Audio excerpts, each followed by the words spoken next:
Upstream, the podcast where we explore the courage, creativity, and resilience it takes to follow your truth. Today, I am joined by Dr. Kevin Gazzara, a leadership expert, entrepreneur, and coach who helps people find their flow and bring their best ideas to life.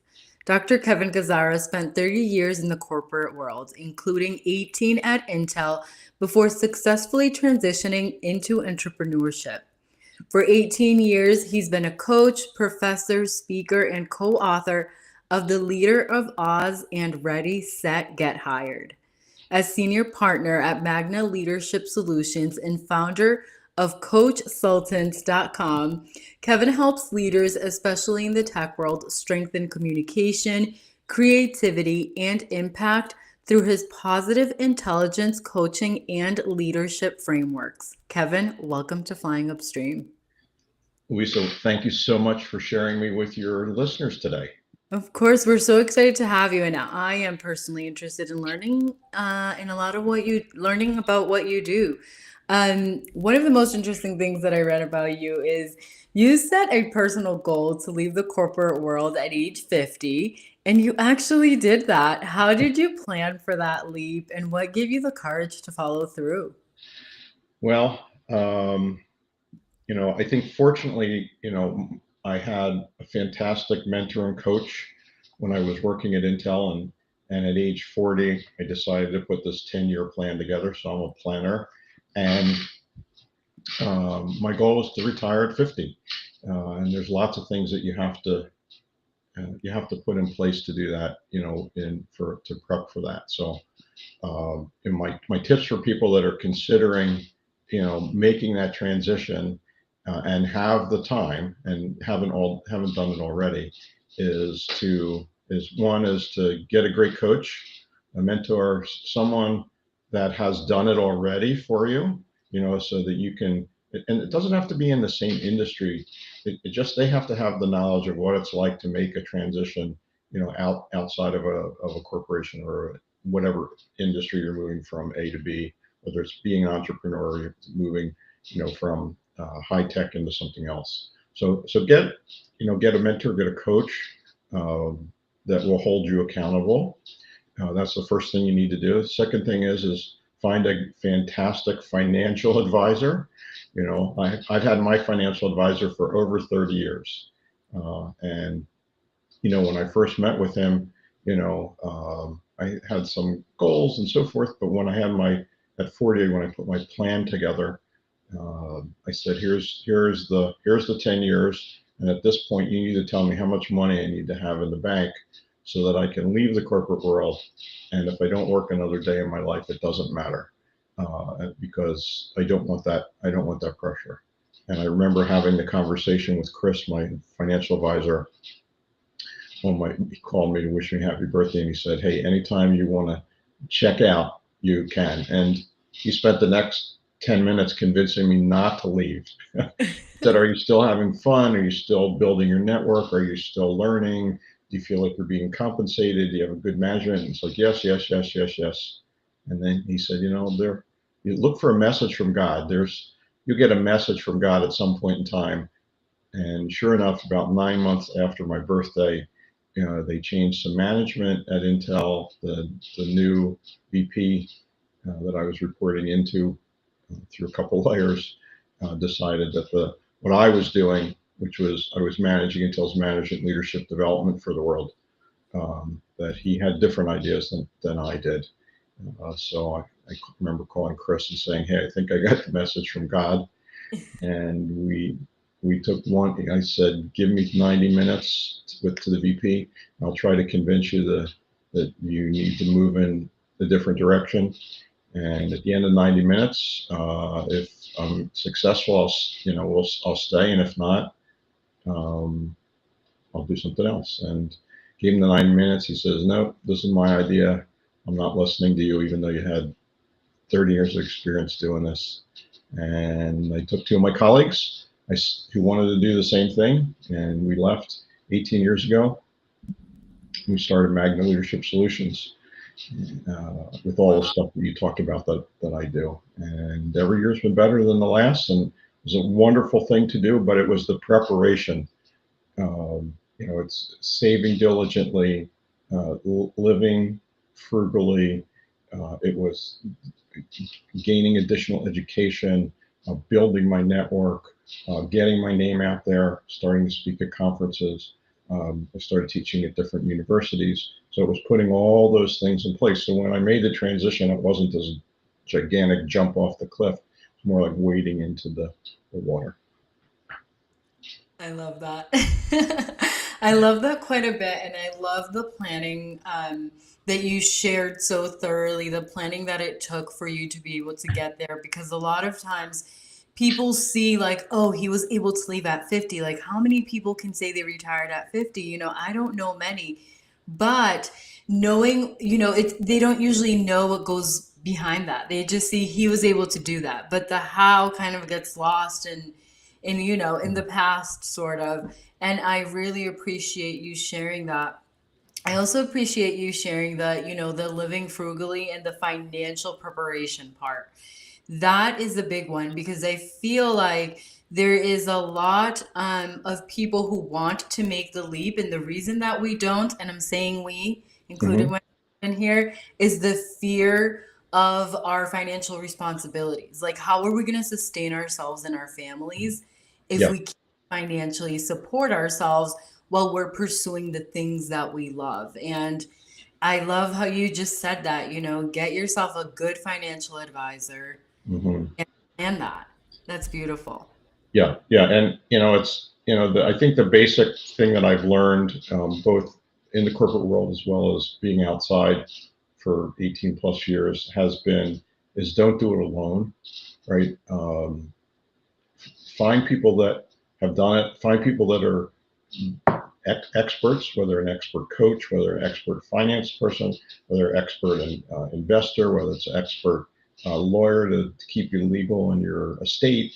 Um, go find those people, because I have found that almost 100% of the people I've ever approached to try to glean their knowledge has been helpful. I can't remember a single person in my career or after my industrial career that has said no. I'm too busy for that, or I don't have time for that. Go find it somewhere else. I've never had that. Yeah. Yeah, I love that. And community is so important. So reaching out to somebody who has done it before and working with a coach who will keep you accountable, I think it's a beautiful thing, a beautiful way to kind of step into entrepreneurship. And I'm very interested in learning about, you share about the 7 P's of becoming an entrepreneur. Mhm. You've talked about that on other stages. Can you walk us through what they are and how they may apply in real life? Sure, and I think I mentioned a little bit of that kind of in what we just talked about, but I'll give you the seven P's, and these are in no particular order. Although I think the first one probably should be the first one, which is, and it's actually an eighth P. Um, this is one I just added, which is preparation, right? So we've talked about the preparation; you have to prepare for it. And the second P is what I call provisions or cash, right? That if you're looking at moving in to become an entrepreneur, you need to have 18 to 24 months of cash that you can invest in yourself and your company in order to do that.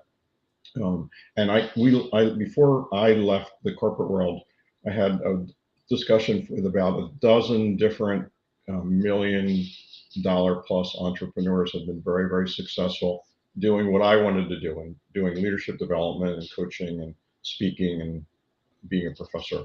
And I wanted to know what they did, so I gleaned a lot of that information from them. And the one thing, one of the common things was you need to have 18 to 24 months of money in the bank that you can burn, right? You need to invest that in yourself, because most entrepreneurial endeavors, go south, at 18 months. I think the success rate's about 15%. And most of it's just because they don't have the money to continue to invest. You have to be able to do that. So you have to have that money. And I will ask people, and I did this with one person I was coaching just recently, and I said, how much, and he got suddenly downsized, and was out looking for um, work and several months, and he was burning through that. And he really wanted to become a coach and an entrepreneur and really do consulting work. And I said to him, okay, so before you do that, let's talk about what you were making, and because he was really looking for a stable job. And I said, how much do you want to make? And for ease of purposes, we'll say 120,000 a year, which is about $10,000 a month. And I said, okay, so if you become an entrepreneur and you were working in a job that you're making 10,000 a month, you have to realize that there's a good chance that at least 18, if not 24 months, that you're going to burn that amount of money, right? Not spend it, but that's money that you're going to leave on the table because you're not working. And I need you really to think about that. So you have to ask yourself, do I believe enough in myself, my product, and what I want to do, that I can invest, let's call it $250,000. And of course, if you're more senior, it might be $500,000 that you're willing to do that. And then from there on, obviously, if you're successful, you can start recouping that. But you have to be willing to kind of burn through that money. So that's the first thing. So you have to have provisions or payments. Second, you need a product. You need to have something that's unique or differentiated, some unique shtick. And when I interview people, I usually get a call once a month, and somebody will call me that I knew from Intel or a colleague or someone on LinkedIn, and they'll say, "Hey, I want to do what you're going to do. Can you just hire me? I'll work one day a month, and I'll charge $5,000, and I'll take the rest of the month off." And it's like, well, it doesn't quite work like that. Um, you have to have some. So I say, tell me a little bit why I should hire you. And everybody goes through the same thing. Here's my education, background. Here's what I've done. Bing, bing, bing, bing, bing. I just let them talk. Continue till they're done. And then I ask them one critical question. And this is what I encourage everybody to ask themselves as well: is what would someone else that I'm going to interview next tell me that's any different than you? What's your unique shtick, or in the marketing terms, your SCA, your sustainable competitive advantage? What makes you different, right? And most time, I'd say almost 100% of the people I talk to come back with the same response. They'll probably tell you it's something very similar, if not the same thing. So people will ask me, so what's your shtick? Why should I hire you as a coach or as a leadership expert? And I'd say, well, I mostly deal with technical people. So my background is in engineering and business, right? I've done the bits and bytes and technical parts. I've managed teams and software teams and development teams and so forth. But I've also kind of taken a leap over to the other side, the softer side, for leadership. And since I have a passion for that, I went and did my doctorate in leadership. So I have all that research. So having someone that's both technical and has a strong degree of knowledge in soft skills is something very, very unique to most coaches or most people that are doing leadership programs. They're either good in one side or the other, but bringing that together. So that's my shtick, or my SCA. So that provisions, payments. Oh, of course, we have the preparation. You need some presence. You have to have social media, right? So people can find you, right? So we stay active on LinkedIn and Twitter, Facebook. We don't use the other platforms because we are dealing mostly with executives, technical people. The next one is people. You need to build your network. You need to be having continual uh, conversations, not just email conversations, face-to-face or Zoom conversations, or at least phone conversations. Um, the next one is you need to partner, right? I think this is one of our big learnings when we first started our company 18 years ago, Magna Leadership Solutions. Um, we were trying to do it all, right? We were out trying to do business development, and you have to do a lot of business development.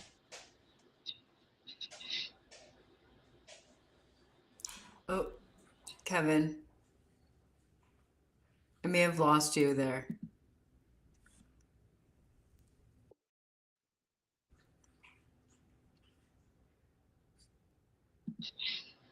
Okay, you're back. I'm back. Hold on. Okay.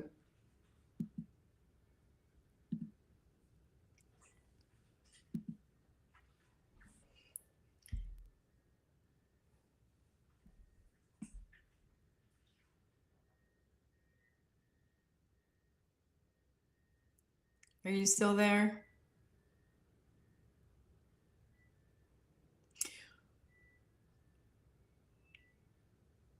All right.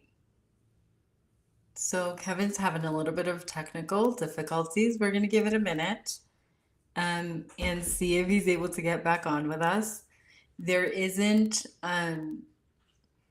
anytime this happens, I always like to take the time to point out how, when you're in business and when you are running anything, it's just the beauty of what happens when life happens. Anything can happen, and you just need to be prepared and have the tools necessary, the emotional and mental capacity to manage it. So I could be freaking out.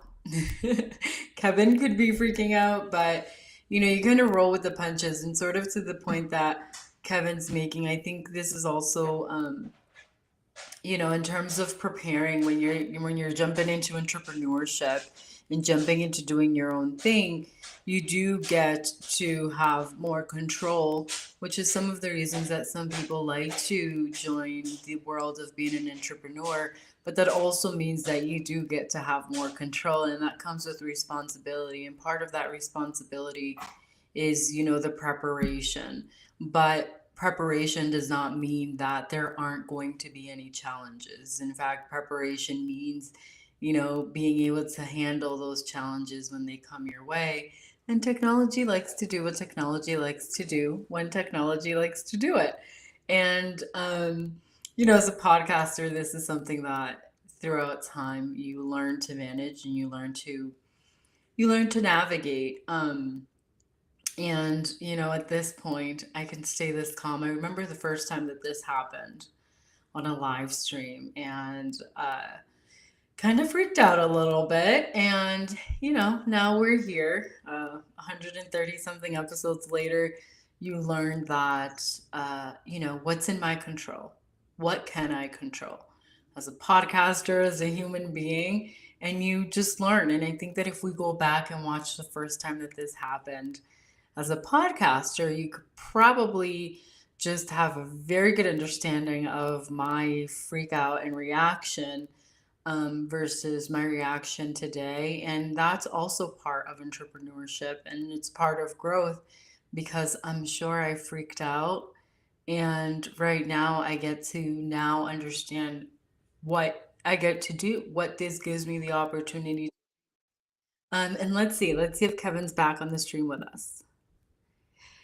Kevin, we can see your name. We still can't see you. There's no screen. If you can you try talking, see if we can hear you? Can't hear you. If you're talking. We also cannot see you.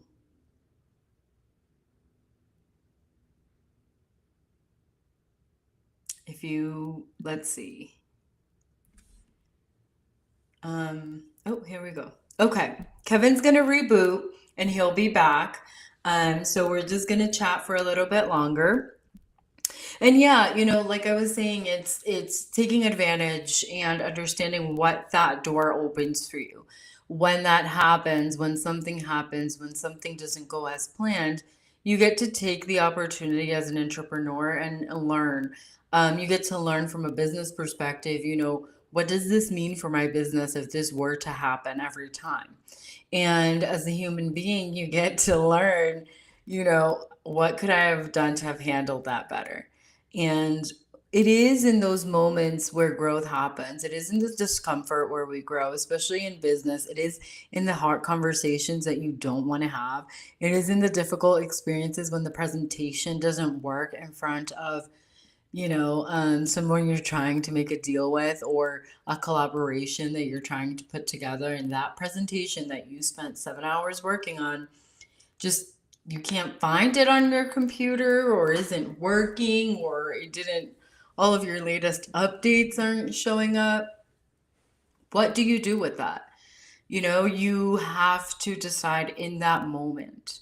And a lot of times, all of the things that happen, good and bad, all of the lessons that we learn in the process are to prepare us for those moments, the moments when, you know, things may not go as we want them to go, as we plan for them to go, because it is in those moments where growth happens. You get to discover who you are, and you get to discover a different and newer, more evolved version of yourself, whether that's business, you know, more knowledge from a business perspective, whether that is more self control from a personal perspective, more emotional regulation, or the awareness that you need those things, the awareness that you do need to work on yourself so that you can handle better. What was it about that uncomfortable situation that made me feel so uncomfortable? When you choose the entrepreneurial path, that's something that you will encounter. I call entrepreneurship like the deepest, it's like the deepest self reflection. It's like you have chosen to live your life relearning yourself over and over and over and over again, because when you're placed in different circumstances and amongst different group of people, and you're creating different products and you want to go into a new market, you have to learn, you have to relearn, you have to learn a new market, for example, but you also learn who you are in that new space. You can also look at it as a way to recreate who you are in that space. And what you choose to do is exactly that. It's what you choose to do. But why do you choose to do that? Because in order to keep going, especially in entrepreneurship, as Kevin was talking about, there are, you know, he's talking about the 7 P's. And so there are a lot of things that you are going to be presented to be able to do, but also things that you're going to have to do that are part of the package that you may not want, but that's what it comes with. And you do get to have more control, like I said earlier, but that control comes with responsibility. So, what parts of it do you want to be able to take on? And what parts of it are you giving away and why? Those are also good questions. Kevin, you're back. That has never happened to me, and I've done dozens of podcasts. I The first, and was I got this message because I was using a virtual background. Right now, obviously, I'm not using a virtual background, and it said virtual background has crashed, and it oh, wouldn't let me do anything. So, yeah. that's crazy. Well, I was just sharing about how these things happen, and so if you want to just pick up where you were, that would be awesome. Yeah, well, let's do this. Well, hopefully, whoever's listening in live, at least, and I'm sure with your editing capability, you can make it look like it's seamless. It But will. I think one of the things is that sometimes this happens, and maybe the people that are listening live, I've created just enough kind of suspense that they want to hear the rest of the piece, right? Because there's I think I had 3 more left, or 2 or 3 more left to do. So I think I left off, if I my memory suits is good to me, is with regard to partnering. We moved from people, was the previous one. You know, you need to build your network, whether it's through LinkedIn or social media or whatever, and making those contacts, to partnering. Don't do it alone. What I've learned is, so we partnered with early on. We partnered with another consulting firm, and I think that the big thing that we learned was you want to partner with someone that you are supplying the thing that fits the gap for their clients or customers.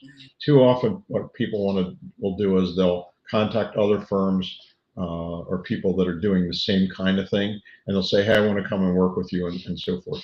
And you're really not bringing any value to them other than just another head or another body to do that. So what we recommend is find somebody that has been in business, has built their business already, has good strong customers, right? And they have a particular need, and you can fill that need. And we were able to do that early on.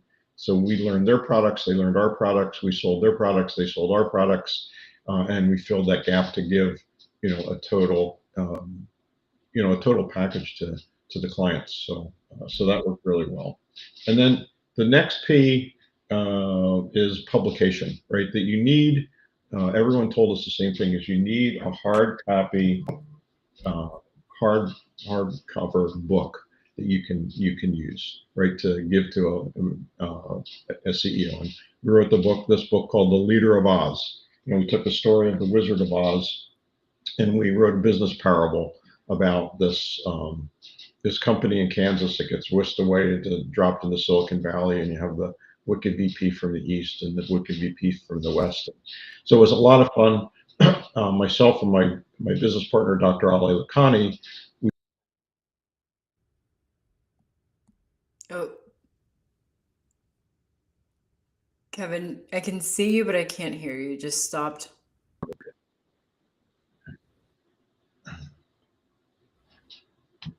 Okay, now you're back. Okay, good. Boy, this is technology, crazy. I know. Um, It's today.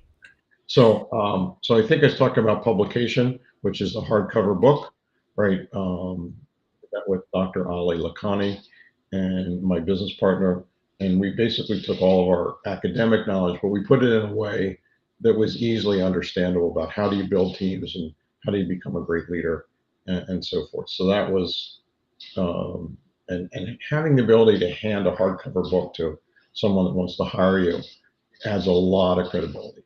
So that's the one thing. And they said make sure it's hardcover and not softcover. So we Mhm. made sure it was a hardcover book. And then I think the last one, um, of the 8 is persistence. That you need to, be able to kind of work through the valleys, right? The things that aren't going well.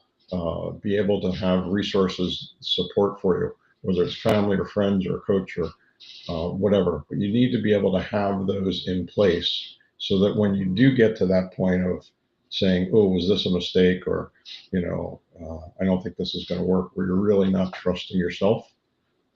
Having that ability, having that capability is priceless. I love that. I love that. Thank you so much. Those are all amazing to think about and to prepare for. And I encourage everyone to, go out and read your book. These concepts, I think, are very, like, we have an understanding big picture of them, but the way Mhm. that you put them today has been very helpful. It has been very clear. I love how clear it is and how clear it is to be able to follow these steps. And most of all, I love the fact that there is someone like you who is out there to help other people, whether they're tech leaders or someone just jumping into entrepreneurship and willing to be a guiding force with them, helping them guide their way into the new journey that sometimes can seem so scary. I know you said that the first thing is planning. But if someone is at this stage where they are already on the other side and have sort of jumped, and started their entrepreneurial journey, what is one piece of advice that you'd give them? Yeah, the one piece advice I'd give them, in addition to partnering, would be is to make sure that you use the 80-20 rule. And the 80-20 rule we interpret, and we found this out early, was 80% of your time you need to do business development, and the other 20% of the time you need to kind of hone your game, right? Whether you're developing materials, you're getting additional certifications, you're whatever. But that's the stuff we love to do, particularly coaches. They love to coach, but they don't like to be able to go out and look. And if you don't spend 80% of your time, and we used to use what we call the 10% rule. And the 10% rule is you had to have 10 clients in the queue with the expectation you're only going to land one of them. So that way you could, always have potential business in place. And even when you land a client, you still have to continue doing that because generally clients don't last forever. So you have to and we were fortunate that we ended up getting, more of, 20 or 30% of the capture, but we always use the 10. You always have to have at least 10 good clients in the mix, so you can plan on one of them. I love that. If somebody wanted to, if they're ready to jump in and they're just thinking about it and they want to reach out to you, how can they find you to learn from you, have a conversation with you, be able to work with you as a coach to guide them into this new entrepreneurial journey? How could they find you? Well, just send me an email. I mean, one of the things I'll tell all the listeners here is, if you'd like to just bat some ideas around, tell me where you are, where you want to go. Just send me an email and I'll send you a response. You can book any open time on my calendar. The one thing I promise everyone is, you will not get any sales pitch from me. I don't do sales pitches. I'm not going to try to convince you to hire me or whatever. Is if I can be helpful, I'm at a stage in my career, if I can be helpful and I can help you be successful, that's my reward for doing that. And the easiest way to reach me is, you can send a message to Kevin at Magna Leadership, MAGNA leadership.com, and that will reach me. And then, hey, for those that have endured this, how about, and I didn't mention this to you, Louisa, but how about I give a copy of my latest book away digitally to the listeners who have been so diligent to stay through the technical glitches. I love that. That is beautiful. So, if you would like a copy of this book, you're going to find that. We're going to put this in the description for y'all and for listeners. Just find the show notes, find the YouTube descriptions, and this is quite a gift. You're going to get a free copy of someone who has so much knowledge, so much experience, and has gracefully given that to you today. Thank you so much, Kevin, for doing that for our listeners and our viewers. Yeah, I'll put that. I'll give you that link, and you can put it in the show notes. To the last book was Ready, Set, Get Hired. So how you can find more clients or how you can land your job. Wonderful. Ready, set, get hired. Wonderful. All right, Kevin, thank you so much for sharing your story and your wisdom with us today. Your journey is powerful, and it's really a reminder that with intention, planning, courage, it is possible to create a life and a career that fits who you truly are. If you've enjoyed this episode, don't forget to subscribe and share it with someone who's navigating change or stepping into leadership. And if you'd like to connect, visit us on www.flyingupstreampodcast.com. Until next time. All right. Thank you.